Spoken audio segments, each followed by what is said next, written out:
വമ്പന്മാരായ Inter Miami ഇന്ന് CONCACAF champions കപ്പിൻ്റെ quarter ഫൈനലിൽ മോണ്ടെറിയോട് 3-1 എന്ന സ്കോറിന് പരാജയപ്പെട്ടു. ഇരുപാതകളിലുമായി 5-2 എന്ന വമ്പൻ തോൽവിയാണ് മിയാമി ഏറ്റുവാങ്ങിയത്. കോൺകക്കാഫ് ചാമ്പ്യൻസ് കപ്പ് എന്ന ഈ വലിയ ടൂർണമെൻറ്റ് തങ്ങളെ കൊണ്ട് പൂട്ടിയാൽ കൂടില്ലെന്ന രീതിയിലായിരുന്നു മിയാമിയുടെ മത്സര രീതി. മെസ്സി ഉണ്ടായിട്ടും മിയാമിക്ക് വലിയ മുന്നേറ്റങ്ങളൊന്നും നടത്താൻ കഴിഞ്ഞിട്ടില്ല.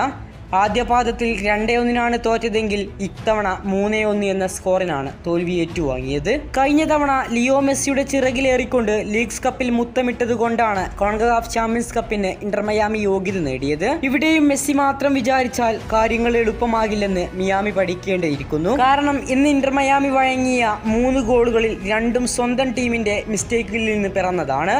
ഒന്ന് ഗോൾ കീപ്പറുടെയും മറ്റൊന്ന് ഡിഫൻഡറുടെയും. സഹതാരങ്ങൾ ഒത്തിണക്കമില്ലാത്ത ശൈലിയിലൂടെയാണ് കളിച്ച് മുന്നോട്ട് പോകുന്നത്. 3 ഗോളുകൾക്ക് തോൽവി വഴങ്ങി നിൽക്കുന്ന സമയത്തും മിയാമി പൊസിഷൻ ഗെയിം കളിച്ച് പിന്നിലോട്ട് കളിക്കുകയാണ് ചെയ്യുന്നത്. പൊസിഷനിലല്ല കാര്യമെന്ന് തെളിയിക്കുന്നതായിരുന്നു സ്റ്റാറ്റിസ്റ്റിക്സ്. കാരണം മിയാമി മത്സരത്തിൽ ഷോട്ട് ചെയ്താകട്ടെ ഒരൊറ്റ ഓൺ ടാർഗറ്റ് ഷോട്ട് മാത്രമാണ്. മെസ്സിയുടെ അസിസ്റ്റിൽ ഗോമസ് നേടിയ ആ ഏക ഗോൾ മാത്രമാണ് ആശ്വാസമായി പിറന്നത്. 3 ഗോളുകൾക്ക് മത്സരത്തിൽ പിന്നിട്ട് നിന്നപ്പോഴും 80 മിനിറ്റായിട്ടും ഒരൊറ്റ സബ്സ്റ്റിറ്റ്യൂഷന് പോലും കോച്ചായ ഡാറ്റോ മാർട്ടിനോ ശ്രമിച്ചില്ല എന്നതും എടുത്തു പറയേണ്ട കാര്യമാണ്. ഒരു വലിയ പരിശീലകനായിട്ടും ബാർസയെയും അർജന്റീനയെയും എല്ലാം പരിശീലിപ്പിച്ച പരിശീലകനായിട്ടും മിയാമിയിൽ കാര്യങ്ങളൊന്നും ചെയ്യാൻ ഡാറ്റോക്ക് സാധിക്കുന്നില്ല എന്നത് എടുത്തു പറയണം. കാരണം വലിയ ഗെയിം പ്ലാനോ അറ്റാക്കിംഗ് ഫുട്ബോളിനോ ഒന്നും ഡാറ്റോ മാർട്ടിനോ ശ്രമിക്കുന്നില്ല. പ്രതിരോധ നിരയിൽ കളിക്കുന്നവരുടെ വലിയ പിഴവുകളും എടുത്തു പറയണം. അറ്റാക്കിംഗ് തേർഡിലേക്ക് മികച്ച രീതിയിലുള്ള പാസിംഗ് പോകണമെങ്കിൽ മെസ്സി തന്നെ മധ്യനിരയിൽ കടന്നുവന്ന് പന്ത് സ്വീകരിച്ച് മികച്ച രീതിയിലുള്ള പാസുമായി മുന്നോട്ട് കുതിക്കണം.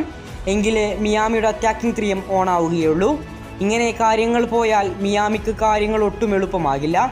MLS-ലും വലിയ തിരിച്ചടികൾ നേരിടേണ്ടി വരും.